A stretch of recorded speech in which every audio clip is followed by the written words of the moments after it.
but it doesn't make sense to me for us to go away from something we already know. Now, maybe you can help out. My friends in the business tell me about the secondary power sources, how you have the backups. It's almost like guys that run these big diesel trucks. They go in to grab a cup of coffee or lunch. They don't shut them down. They leave them run because it's cheaper to leave them run than it is to shut them down and start them back up again.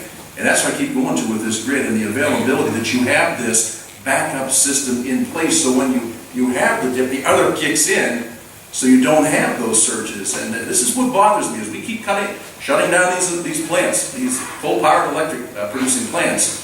There is a dire effect that happens in the industry with this. So, I mean, a guy like me that sells cars and trucks, I get it. I know why the guys need their diesels running. What I can't understand is why the government wants to shut down our most reliable source of electric generation. I don't get it. Is there something I'm not getting? I mean, Mr. Chairman, Representative Kelly, I think you are getting it. It's just very important to maintain the reliability. Now, the basic way that the grid operator, which today is, in our region of the country, is PJM, they have the oversight of all the transmission. They are the ones that give dispatch orders to the generators, pick up, drop off. They always keep some generators at part load, so that they're prepared to pick up load or to reject load. And it is, as Mr. Hood-Gosi has mentioned, when some of these coal plants get taken out over the next few years, we're entering a new environment.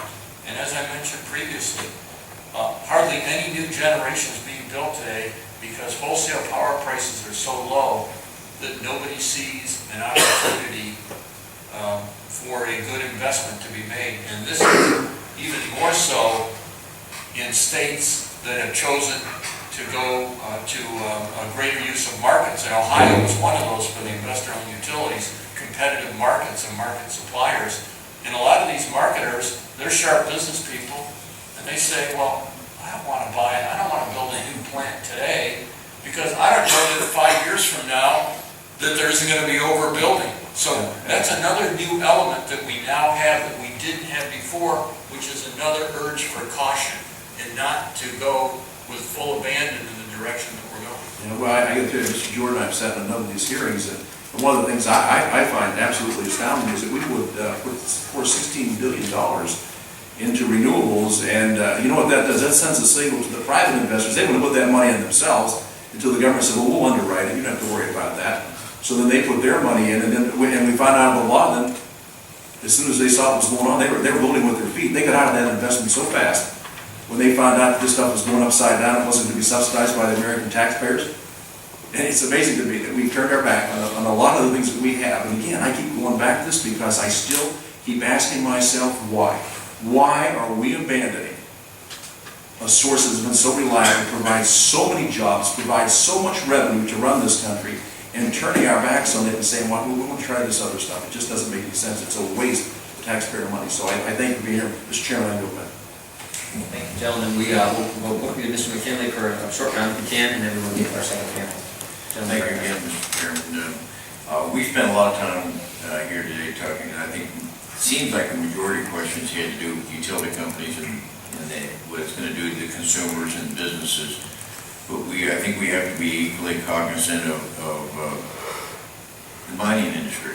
So, Mr. McElroy, I want to focus some of my attention to you a little bit right now, because we know the rules, with the utility MAC, the air transport rules, we know all that, the new ports performance standard, we know what's going to do with utility.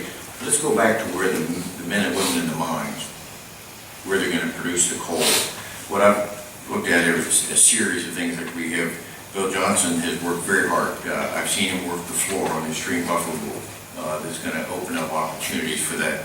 We have the water permitting, the water conductivity. That we can now find there's 6 bottled waters in America that if we went to a mine site and we drank this water and poured some of it on the ground, we would be in violation of the EPA water conductivity standards. That just is incredible what it's doing to our industry. The use of fly ash is being proposed not to be able to allow to be used as a buffer on acid mine runoff. We've got the roadblocks that the Sierra Club and others are trying to put up about shipping coal overseas. If we can't burn it in America, perhaps someone else across can do it and put our men and women back to work with it. So my question to you would be, I guess, given that all of these series, and I'm sure there are more that is from your industry, I'm not in the coal industry, but what actions of the EPA do you think have been the most onerous, and the ones that you would say if Congress could focus on one issue when we go back between now and the end of the year, which would be the one that would affect the mine industry that should be reversed first? That's a very difficult question to answer. I mean, we talked about all the different ways we're being attacked, and they're all important. And the cumulative effect of all of them is what's really significant. I mean, to get a permit it's a ridiculous, tremendous maze that you have to go through. And I'm convinced that there's a lot of, the people in the bureaucracy that don't want to give us a permit. They've embraced this war on coal. And they don't want us to have permits, so they throw up even more personal roadblocks in the middle of the process that we spend years just trying to get, whether it's Army Corps permits or mining permits are getting a little better in Ohio now finally, but it's, the cumulative effect of the whole thing is what's prioritized. What would you think would be the most, we've got a group of individuals here at the dais that are focused on trying to push back on this war on coal to get some common sense. I'm one of 2 engineers in Congress, so I'm trying to use my background in that. I want to make sure that I'm fighting based on science, but I need to know what your priority is. So I'm trying to hear from you, what would be your top priority? First bill to get repealed. Our most important issue, I guess, focuses on our customers. We've lost many, many customers over the years that have quit burning coal, and we want to make sure that our customers continue to burn, coal.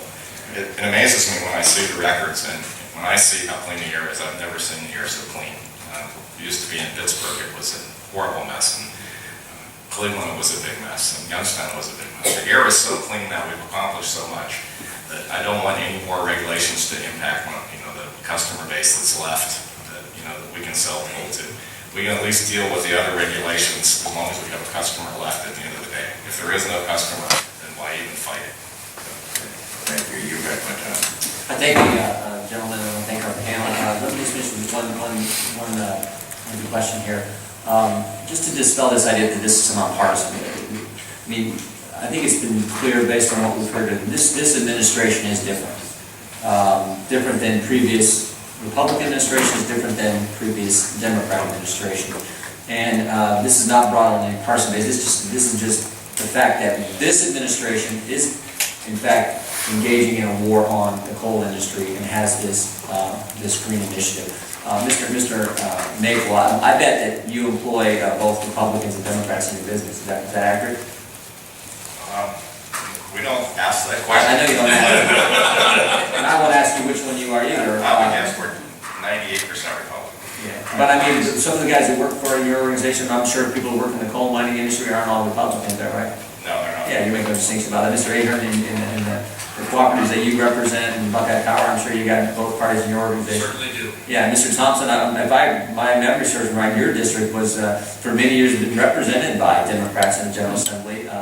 So when you're out talking with constituents, I bet you've had Democrats come up to you and say they're just as concerned about what this administration is doing to coal as you are. Very much. As Republicans are. It's not a partisan issue. We just want to allow people to continue to work, and they can't do that with this war on coal. And Mr. Hodenlozy, we determined in the first round of questioning with you that you've been in this business for almost 40 years. Worked for, if I got my history right, Gilligan, Rhodes, Celeste, Voinovich, Strickland, and Casey, all those administrators, both Republicans and Democrats in there. You've worked with and interacted with what would have been Nixon, Ford, Carter, Reagan, Bush, Clinton, Bush, Obama. So you worked there too, and you definitely see this administration as different than other administrations you've had the privilege and opportunity to work and serve. Yes, that's correct, Mr. Chairman. I want to thank all of you for being here today and your important testimony. We appreciate what you do in your communities and the service you provide the taxpayers of this great state.